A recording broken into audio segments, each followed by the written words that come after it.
Showbiz দুনিয়ায় বিশ্বের সবচেয়ে ধনী তারকা এখন শাহরুখ খান।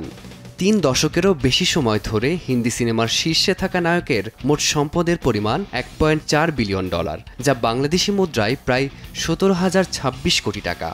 অঢেল সম্পদের মালিক হয়েও কেন পান মশলার বিজ্ঞাপনে মুখ দেখান শাহরুখ, প্রশ্ন তুলেছেন জনপ্রিয় ইউটিউবার ধ্রুব রাঠি। मेरा शाहरुख खान से सवाल ये है, क्या इतने पैसे काफी नहीं है क्या?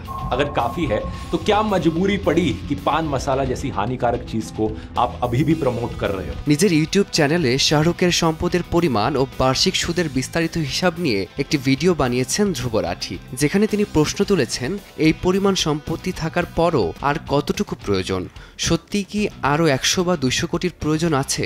क्या आपको इन एक्स्ट्रा 100-200 करोड़ रुपयों की सही में जरूरत भी है? ধ্রুবর মতে দেশের সবচেয়ে প্রভাবশালী তারকা যদি ক্ষতিকর কোনো পণ্যের প্রচার বন্ধ করেন, তাহলে সমাজে তার ইতিবাচক প্রভাব পড়ে। যে মানুষ কোটি ভক্তের রোল মডেল, তার কাছ থেকে সমাজে একটু বেশি দায়িত্বই আশা করতে পারে। টাকা উপার্জনই যদি চূড়ান্ত লক্ষ্য হয়, তবে নৈতিকতার জায়গা কোথায়? देश का टॉप एक्टर अगर ये हानिकारक चीजें प्रमोट करना बंद कर देगा तो क्या इम्पैक्ट पड़ेगा इसका देश? ধ্রুব রাঠির এমন মন্তব্যের পর শাহরুখকে নিয়ে নেট দুনিয়ায় শুরু হয়েছে মিশ্র প্রতিক্রিয়া।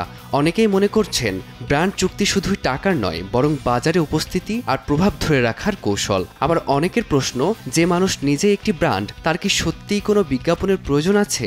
যদিও এ বিষয়ে এখনও নিশ্চুপ শাহরুখ। ফারদিন মাঝার, সময় সংবাদ।